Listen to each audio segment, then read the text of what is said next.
हरे कृष्णा, राधे राधे। कैसे हो आप सब लोग? आशा करती हूँ मेरे सारे फ्रेंड्स बहुत अच्छे हैं। आप सभी का बहुत बहुत क्वेश्चन रहता है कि दीदी घर में प्याज लहसुन अगर बनता है तो ठाकुर जी को भोग कैसे लगाया जाए, या घर के बाकी मेंबर्स अगर नॉनवेज खाते हैं, प्याज लहसुन खाते हैं, तो क्या हम नहीं खाते हैं तो हम भोग लगा सकते हैं क्या? तो इस तरह का जो ना थोड़ा सा बातों को इधर उधर करके इस तरह का बहुत सारा क्वेश्चन आते हैं। और ये कोई एक दो लोगों की क्वेश्चन नहीं है, ये कई सारे लोगों का क्वेश्चन है। इसलिए आज इस क्वेश्चन का एक जितना मुझे समझ में आता है वो मैं आप लोगों के साथ साझा कर रही हूँ। आई होप आप लोगों को समझ में आएगा क्या करना है और कैसे करना है। तो एकदम सुबह सुबह का समय हो गया है, मैं उठ गई हूँ और लगभग 4 बजे मेरा रोज़ ही नींद खुल जाती है। तो बाहर का दिखाती हूँ, एकदम मतलब सवेरे आते ही मैं ठाकुर जी के सामने हाथ जोड़ कर लेती हूँ। सवेरे का कुछ जो रूल्स है ना वो ज़रूर फॉलो कीजिएगा। जैसे बिस्तर में बैठे बैठे ही दोनों हाथ को घिस के अपने पूरे मुंह में लगाना है, पूरे फेस पे लगाना है। और जो सुबह का मंत्र होता है ना, तो जो करमंडल का मंत्र होता है वो ज़रूर बोलना। और उसके बाद अगर हो सके तो थोड़ा सा बाहर आके ऐसे खड़े हो जाना। तो मतलब कोई भी खुली जगह जैसे छत हो गया या आंगन हो गया या बालकनी हो गया, हमारे यहाँ पे जैसे बालकनी है तो मैं यहीं पे थोड़ा सा 2-3 मिनट 5 मिनट कभी खड़ी हो जाती हूँ। तो मॉर्निंग का जो एनर्जी होती है, जो मॉर्निंग का हवा होता है ना, वो बहुत पॉजिटिव होता है। उसमें पॉल्यूशंस वगैरह बहुत कम रहते हैं, ऑक्सीजन की मात्रा ज़्यादा रहता है और अच्छा लगता है यहाँ पे खड़े होना। तो उसके बाद मैं यहाँ पे 1 ग्लास गर्म पानी पीऊँगी, 1 कप गर्म पानी कर लिया है। थोड़ा-सा अपनी बॉडी के ऊपर ज़रूर हमें ध्यान देना चाहिए। देखो, ऐसा ज़रूरी नहीं है कि आप एकदम स्लिम ट्रिम बनेंगे, एकदम बढ़िया बनेंगे तो ही आप हेल्दी हो। हेल्दी होना मतलब कोई बीमारी नहीं रहना, और पूरे एनर्जी और पॉजिटिविटी के साथ अगर आपका पूरा दिन प्रोडक्टिव हो रहा है तो फिर वही सबसे अच्छा होता है। ठीक है ना? बाकी सबका हेल्थ का एक सभी का जो बॉडी का ना एक बॉडी टाइप होता है। सिर्फ पतला होना ही एक टारगेट मत रखिएगा। मतलब बॉडी को निरोगी रखना एक टारगेट बनाइए कि बॉडी में कोई रोग ना रहे, है ना? और इसके बाद मैं झाड़ू पोछा कर लूँगी ये यहाँ पे। और मेरे जो मेड चली गई थी, मैंने बताया था ना कि मेड 1 महीने की छुट्टी में चले गए हैं, उनके वहाँ पे कोई शादी है, तो वो भी वापस आ गई है। तो ये एक बहुत बड़ी बात है, क्योंकि मुझे ना अधिक मास की पूजा करनी होती है और सुबह-सुबह पूरे घर में अगर झाड़ू पोछा करूँ तो बहुत टाइम लगता है। तो मैंने किचन और भगवान के सामने और बाहर दहलीज में थोड़ी-सी साफ-सफाई कर लेती हूँ, और बाकी जब वो आती है तब वो हेल्पर आती है तो वो कर लेती है। तो सवेरे अभी सबसे पहले तो हमें यही करना चाहिए कि घर की थोड़ी साफ़-सफ़ाई होना चाहिए, क्योंकि साफ़-सफ़ाई से ना सुकून मिलती है। जब घर में गंदगी फैली रहती है ना, तो उसमें पूजा-पाठ में ना मन लगता है, ना अच्छा लगता है। तो सुबह अगर उठना है आपको तो रात को कुछ काम है जो ज़रूर करके रख लीजिएगा। जैसे कुछ सामान इधर-उधर गिरा पड़ा है जो सुबह ही आपको उठते ही लगेगा कि ये यहाँ पड़ा है, मुझे साफ़ करना है, तो वो रात को कर लीजिएगा। और जैसे मतलब दिया जलाएँगे या भगवान के जो बर्तन वग़ैरह है ये भी धोकर रख सकते हैं। कोई विशेष पूजा है तो उसकी तैयारी करके रख सकते हैं, है ना? तो ये सारी चीज़ें करके रख सकते हैं।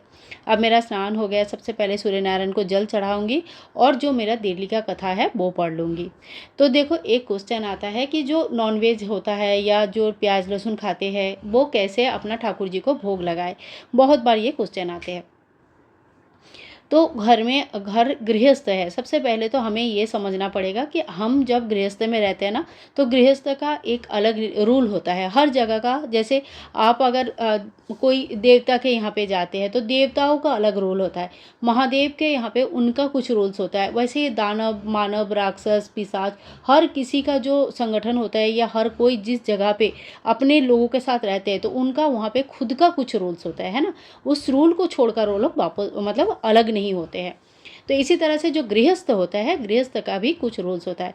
इसमें गृहिणी जो होता है उनके हाथ में गृहस्थ का लगभग मान के चलो 80-90% जो खुशियाँ होती है, बरकत होती है, ये उन्हीं के हाथ में होता है। अब ये कैसे होता है कि आप मतलब जैसे आपके आपके काम से आपका खाना-पीना, आपका घर मैनेजमेंट, ये सारे चीज़ों में आप अगर घर को इस तरह से मैनेज कर रहे हो कि लोगों का मतलब खाना-पीना, शरीर सब सही रह रहा है, टाइम पे वो स्कूल जाना, ऑफ़िस जाना, आने के बाद वो टाइमली उनको हर चीज़ मिल रही है, घर साफ़-सफ़ाई है, आके सुकून मिल रहा है, घर में धूप-बत्ती, दिया-बत्ती हो रही है, तो ऐसे में क्या होता है ना, लोग खुश रहते हैं। ऐसा जब होता है ना कि किसी को घर आने का जब मन करता है, तो वो घर फिर खुश कहलाते हैं, है ना? जैसे ऑफिस से छुट्टी हुआ तो हस्बैंड कहेंगे कि हाँ चलो घर चलते हैं, चाय पिएँगे दोनों बैठ के, बात करेंगे थोड़ी-सी, या घर पे मेरा कुछ काम है, घर जाना है। बच्चे बोलते हैं कि चलो मम्मी घर चलते हैं। तो ये इसका मतलब ना सिंपली ये है कि आपके घर के ऑरा बहुत अच्छा है, आपके घर में पॉजिटिविटी है और आपके बच्चे, घर के मेंबर घर आना चाहते हैं। तो ऐसे में घर को जो हम मतलब अच्छा रखते हैं, कैसे रखते हैं?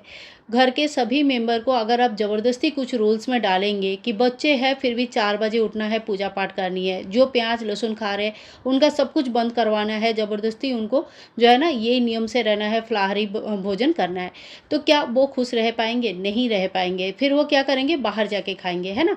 तो ये चीज़ें हो जाती है। हर किसी को हर चीज़ अपने से जब कोई करता है तब जाके उस चीज़ का कोई फल होता है। अगर आप लड्डू गोपाल जी की सेवा कर रहे हैं और आपको लग रहा है कि मैं अगर कुछ खाती हूँ तो मुझे भगवान का सेवा करने में बहुत ही हिचकिचाहट होता है, मैं नहीं कर पाती हूँ। तो ये सोच के आपने खाना छोड़ दिया, तो आपको किसी ने ज़बरदस्ती नहीं किया, आपने अपने मन से छोड़ा है। तो जब मन से कुछ चीज़ें छोड़ा जाता है ना, तब उस चीज़ का ना अफ़सोस रहता है, ना उसका दुःख रहता है, ना उस पर गुस्सा होता है।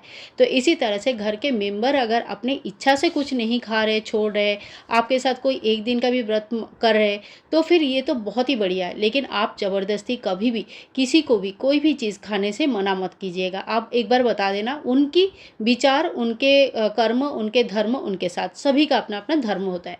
अगर वो नहीं छोड़ देते हैं तभी भी ठीक है, अगर वो नहीं छोड़ते हैं तभी भी कोई दिक्कत नहीं है, है ना?